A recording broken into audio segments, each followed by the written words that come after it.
Sense ज्या गर्भाशयातली गाठ म्हणजे फायब्रॉइड्स मध्ये म्हणजे ते पण रिझॉल्व्ह होण्यासारखं आहे टॅब्लेट्स थ्रू की त्याच्यासाठी पण ऑपरेट करावं लागतं? गर्भपिशवीची गाठ ही सॉलिड गाठ असते, राईट, जी फायब्रॉइड ज्याला तू म्हणते.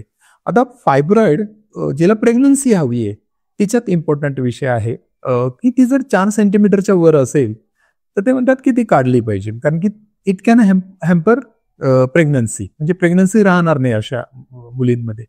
जर ती 4 सेंटीमीटरच्या वर असेल आणि जी अस्त्राला लागून असेल, गर्भपिशवीच्या अस्त्राला जर लागून असेल तर मग ती करावं लागू शकते. परत त्याचे टाईप्स असतात, एक अस्त्राला लागून असते, एक भिंतीमध्ये असते, एक थोडी बाहेर असते. त्या टाईपवर ठरते ही ऑपरेट केली पाहिजे की नाही.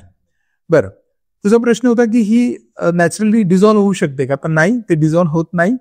तिला आपल्याला ऑब्झर्व करत राहावं लागतं. आणि सिम्पटम्स जर नसतील तर तुम्ही असं काही लगेच आज गाठ कळाली आणि मी उद्या ऑपरेट केलं पाहिजे असं मुळीच काही नसतं, राईट. फक्त एवढंच आहे की ती खूप जास्त मोठी झाली तर तिचा प्रेशर इतर ऑर्गन्सवर पडू शकतं. म्हणजे आपलं युरेटर असतं, किडनीची जी नळी असते जी आपली युरिन लघवी पिशवीमध्ये नेते ती ट्यूबवर प्रेशर येऊ शकतं, की आतड्यांवर प्रेशर येऊ शकतं, किंवा ॲब्डोमिनल फुलनेस होऊ शकतं. ते प्रेशर सिम्पटम्स जास्त होत असतील त्याच्यामुळे तुमचं हेमोग्लोबिन सुद्धा कमी होऊ शकतं आणि बाकीच्या पण गोष्टी असतात. तर जर ती साईज खूप मोठी असेल आणि सिम्पटम्स असतील तर ऑपरेट हे केलंच पाहिजे. आणि ऑपरेट हे आपण फक्त ती गाठ काढू शकतो. मग अशा वेळेस तुम्हाला गर्भपिशवी काढायची गरज नाही, राईट.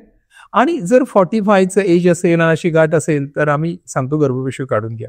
पण बिफोर 40 गर्भपिशवी ही एकदम सिव्हिअर आजार असेल तरच काढायला पाहिजे, नाही तर गाठींसाठी काढण्याची गरज नाही.